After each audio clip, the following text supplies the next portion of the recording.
Hello नमस्कार दोस्तों। आप पढ़ रहे हैं MP board class 12 general English, जिसमें हम लेसन 11 देख रहे थे the rightful inheritors of the earth, मतलब पृथ्वी के वास्तविक या सच्चे उत्तराधिकारी। तो इसके हमने 4 इंपॉर्टेंट क्वेश्चन कर लिए थे। अब देखेंगे आगे के क्वेश्चन। तो देखिए आगे का 5वां क्वेश्चन क्या है। What was the majestic creature. Creature होता है प्राणी, मजेस्टिक मतलब जादुई। तो जादुई प्राणी क्या था। दैट मतलब जिससे हम कह सकते हैं द ऑथर मतलब लेखक का एनकाउंटर्ड मतलब सामना हुआ। तो वह जादुई प्राणी क्या था जिससे लेखक का सामना हुआ। तो देखिए पाठ में बताया गया बहुत सारे ऐसे प्राणी आ जाते हैं लेखक के खेत में। अब यहाँ एक जादुई प्राणी भी आया था। जादुई प्राणी कोबरा सांप को कहा गया है। तो एक कोबरा सर्प भी लेखक के खेत में आ जाता है और उससे जो है लेखक का सामना होता है। तो लेखक ने फिर बता दिया है कि एक जादुई प्राणी से मेरा सामना हुआ और वो जादुई प्राणी था कोबरा सांप। तो देखिए आंसर में लिखा गया वह जादुई प्राणी जिससे लेखक का सामना हुआ एक कोबरा सांप था या कोबरा सर्प था। तो देखिए केवल आपको इतना वर्ड ही तो याद रखना है। एक के लिए आर्टिकल एन में से लगाते हैं, कोबरा को कोबरा लिखेंगे। स्नेक मतलब होता है सांप, तो स्नेक तो आप लोगों ने पढ़ा ही होगा। तो देखिए स्नेक हो जाएगा यहाँ पे। तो स्नेक मतलब होता है सांप और कोबरा को कोबरा कहेंगे तो आप कोबरा स्नेक कह सकते हैं हम, आप कोबरा स्नेक। तो देखिए वह जादुई प्राणी जिससे लेखक का सामना हुआ, तो यहां से यहां तक हो जाएगा इतना। और फिर इसके बाद सहायक क्रिया लगाएंगे आवाज और फिर लिखेंगे आप कोबरा स्नेक। तो देखिए आप कैसे इसका आंसर बना पाएंगे। The majestic creature that the author encountered, फिर बाद सहायक क्रिया लगा के क्या लिखेंगे आप कोबरा स्नेक। तो देखिए आंसर क्या बना। The majestic creature that the author encountered मतलब क्वेश्चन की लाइन, फिर बाद सहायक क्रिया लगा के क्या लिखा गया आ कोबरा स्नेक। तो यह तो आंसर आपसे बन जाएगा। देखिए परीक्षा में भले ही नहीं पूछा गया लेकिन याद करना इसे आसान है, इसलिए आप इसे याद कर लें। इसके बाद देखिए अगला 6वां क्वेश्चन देखेंगे। यह भी परीक्षा में नहीं आया लेकिन यह क्वेश्चन ऐसा है जो परीक्षा में आ सकता है। तो देखिए 6वां क्वेश्चन क्या है। हाउ डिड द ऑथर मतलब किस प्रकार से लेखक ने जस्टिफाई किया। जस्टिफाई करना मतलब पुष्टि करना, उचित ठहराना। द किलिंग ऑफ रैट्स मतलब चूहों की हत्या। रैट्स चूहे होते हैं, किलिंग मतलब हत्या होती है। तो लेखक ने किस प्रकार चूहों की हत्या को सही बताया, उचित ठहराया। तो देखिए क्या होता है कि चूहे भी लेखक के खेत में आ जाते हैं, तो जिससे क्या होता है अब पता नहीं चलता है लेखक को, और कोई ना कोई जानवर ऐसा होता है जो लेखक के नारियल के छोटे छोटे से जो नारियल होते हैं उनको गिराने लगता है, जिससे लेखक का नुकसान होता है।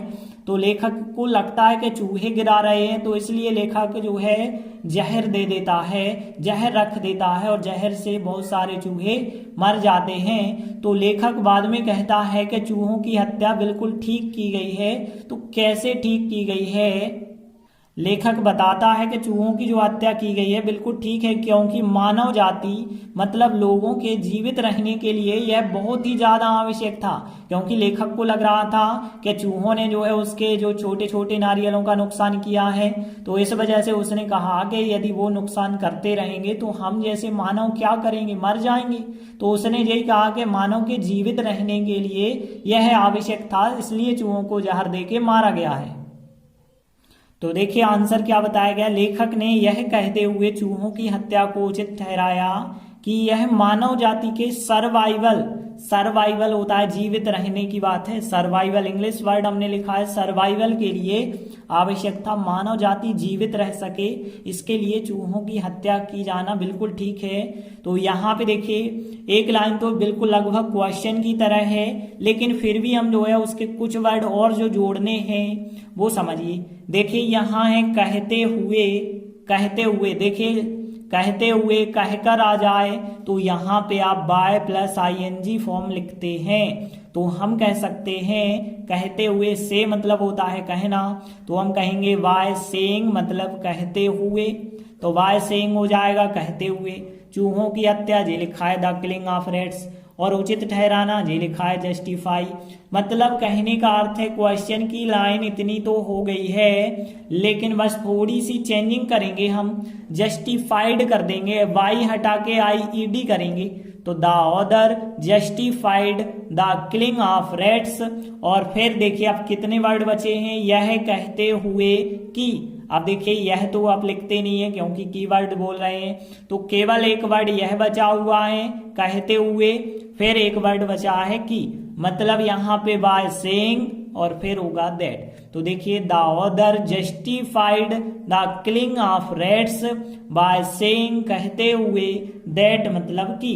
अब देखिए अगली लाइन, यह मानव जाति के सर्वाइवल के लिए आवश्यक था। मानव जाति या मानव के लिए ह्यूमन बीइंग्स कहा जाता है, तो ह्यूमन बीइंग्स का मतलब होता है मानव जाति, तो ह्यूमन बीइंग्स हो जाएगा यहाँ पे। और फिर सर्वाइवल इंग्लिश वर्ड लिखा है जीवित रहने के लिए।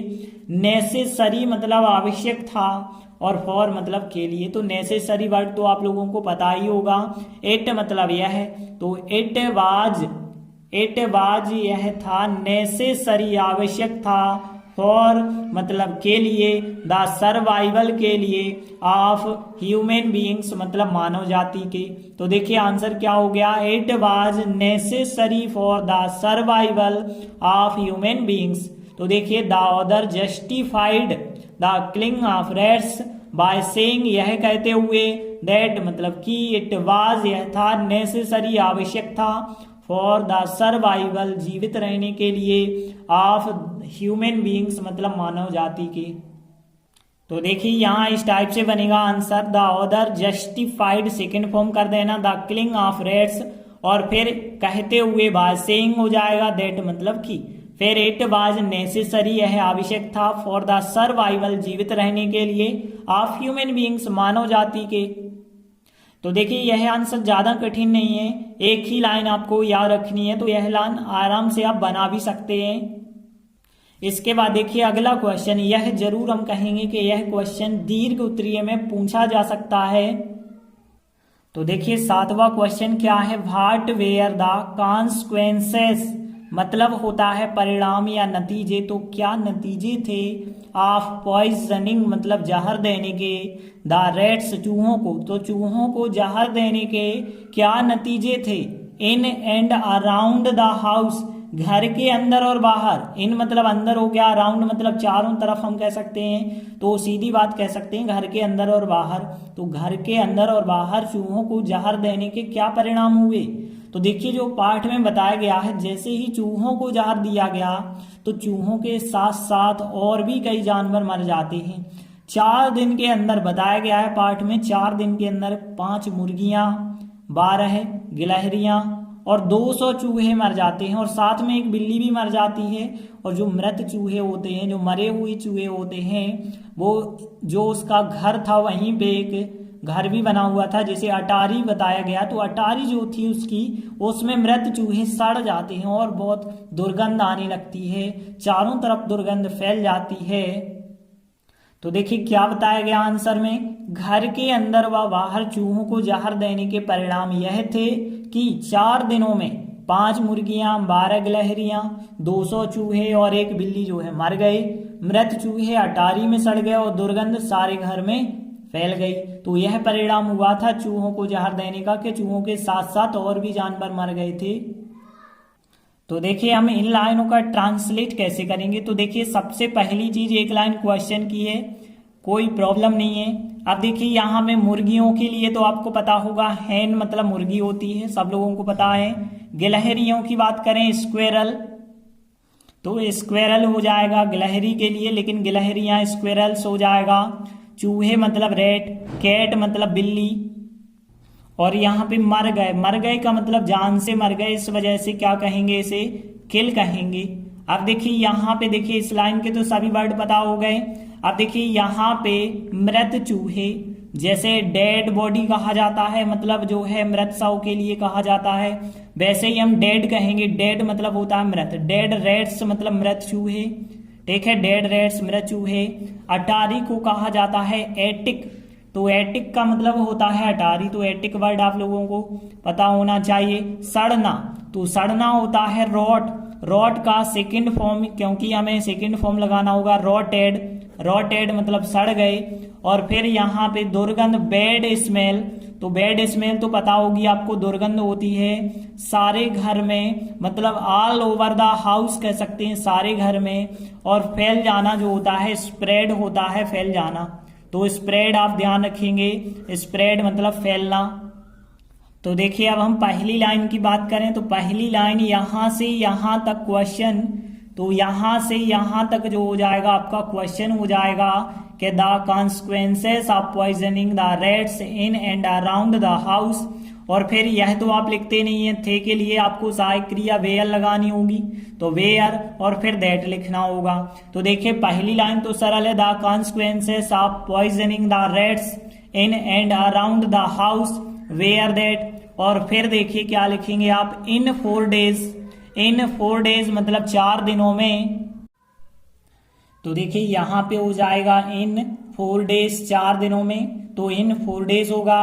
फिर 5 हेन्स होगा, 12 स्क्वेरल्स हो जाएगा, और फिर 200 रैट्स हो जाएगा, 200 rats, and a cat, and a cat और एक बिल्ली। और फिर यहाँ पे मर गए, मतलब यहाँ पे जान से मर गए, इस वजह से यहाँ पे यदि हम देखें तो पेसिव वॉइस है, और पेसिव वॉइस है क्यों है पेसिव वॉइस, क्योंकि हमने कहा एक बिल्ली मर गया, मतलब कहने का अर्थ है कि यहाँ पे बिल्ली ने मरने का काम नहीं किया, मारने का काम किसी और ने किया होगा, तो पेसिव वॉइस होगा। तो यहाँ सहायक क्रिया हमें वेयर लगानी होगी। वेयर क्यों, क्योंकि इतने सारे सब्जेक्ट हैं इस वजह से वेयर। तो देखिए in 4 days 5 hens, 12 squirrels, 200 rats and a cat were killed मतलब मर गए। और फिर मृत चूहे, मतलब हम कह सकते हैं डेड रैट्स, मृत चूहे, तो डेड रैट्स मृत चूहे। और फिर सेकेंड फॉर्म पास्ट सिंपल में है, रॉटेड मतलब सड़ गए, और कहाँ पे, इन द एटिक मतलब अटारी में सड़ गए, तो यहाँ पे हम कह सकते हैं डेड रैट्स रॉटेड सड़ गए, इन द एटिक मतलब अटारी में सड़ गए। और दुर्गंध सारे घर में फैल गई, तो यहाँ पे एंड बैड स्मेल, दुर्गंध, बैड स्मेल होती है दुर्गंध, और स्प्रेड मतलब फैल गई, ऑल ओवर द हाउस मतलब सारे घर में। तो देखिए यहाँ स्प्रेड जो है सेकंड फॉर्म में भी स्प्रेड होता है, तो कोई प्रॉब्लम नहीं है। एंड बैड स्मेल और दुर्गंध स्प्रेड फैल गई, ऑल ओवर द हाउस मतलब पूरे घर में फैल गई।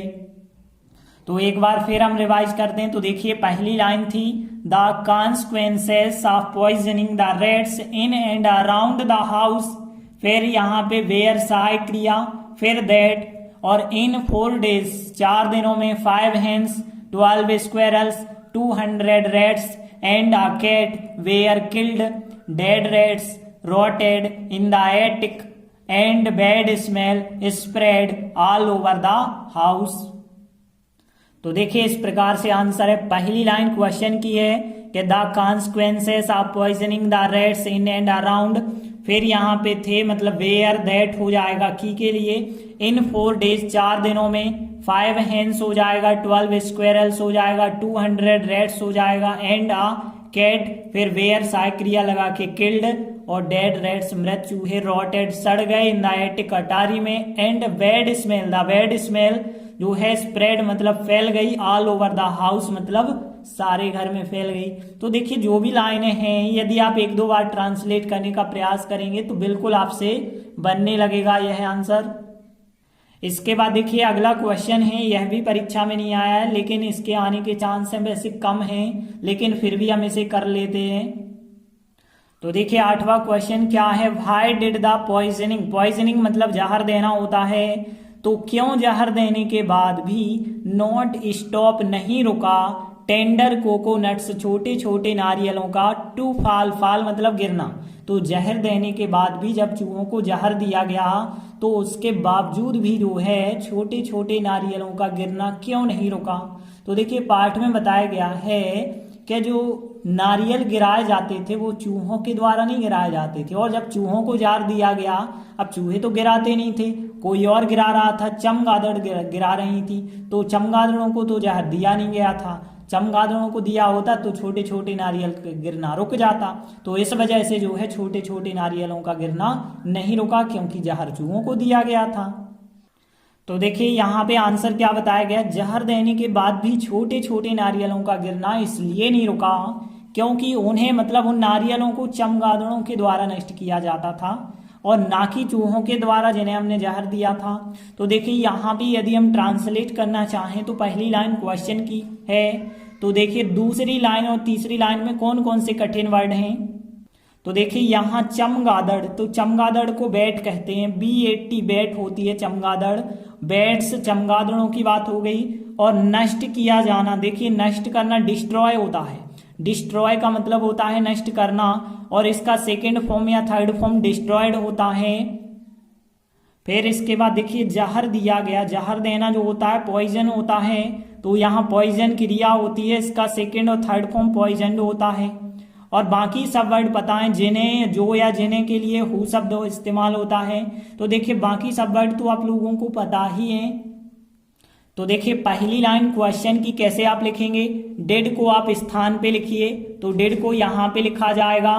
तो देखिए यहाँ से यहाँ तक की लाइन हो गई पहली क्वेश्चन की कि the poisoning did not stop tender coconuts to fall, पहली लाइन हो गई। दूसरी लाइन देखिए बिकॉज दे, क्योंकि उन्हें, बिकॉज दे चमगादड़ों को बैट्स कहा जाता है, द बैट्स हो जाएगा बाय के द्वारा नष्ट किया जाता था, डिस्ट्रॉयड होता है।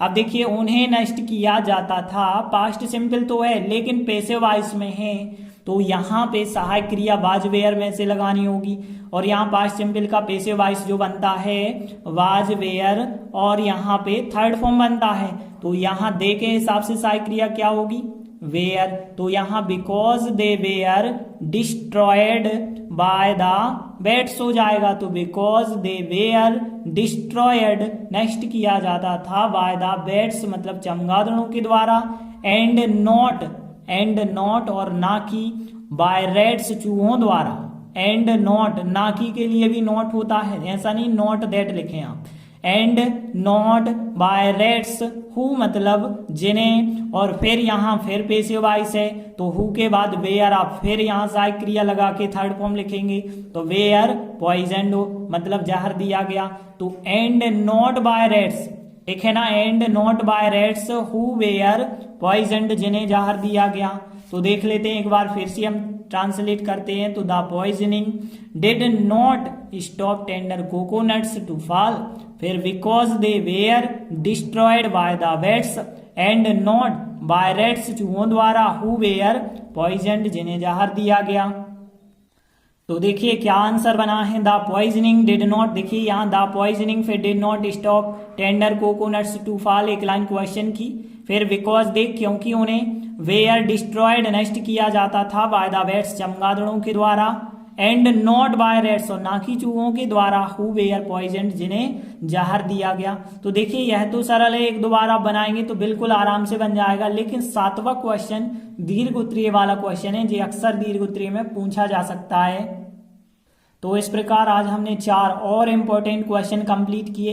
इसी के साथ इस अध्याय के सभी IMP क्वेश्चन कंप्लीट होते हैं। आगे के वीडियो में हम आगे के क्वेश्चन कराएंगे। तब तक के लिए धन्यवाद।